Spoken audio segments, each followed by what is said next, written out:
to our lunatic notion of buying soft-top cars in the middle of winter. Now, if these two are a little rich for you, 7 grand for the Saab, 6 for the BMW, here's one you maybe won't have thought of, and it's half the price of the other two. I give you the Peugeot 205 Cabriolet.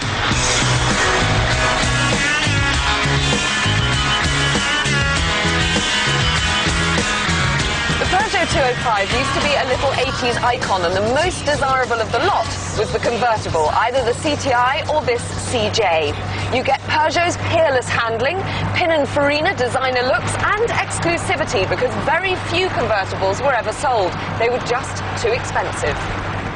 The downside to the 205 is that they feel very tinny and insubstantial.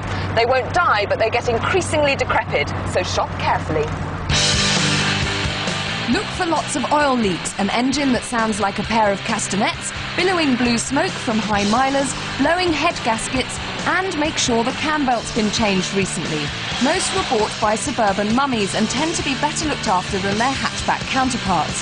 Early G-Plate 205 convertibles are down to a couple of grand now, but if you want a drop top that's much better screwed together, you'll need to go to Wolfsburg. You'll need a Golf convertible.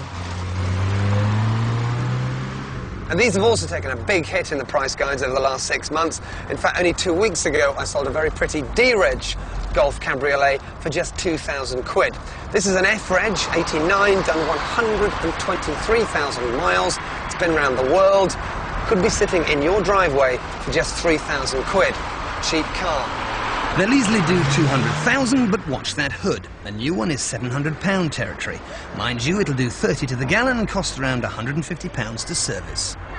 Downsides, well, it's a bit austere, a bit gloomy. The standard spec's a bit mean. You've got these funny floppy things to wind your windows down, and there's no power steering, so it's a bit heavy on the hands. But it still looks very good. It's that classic Carman shape, and it's still got buckets and buckets of street cred.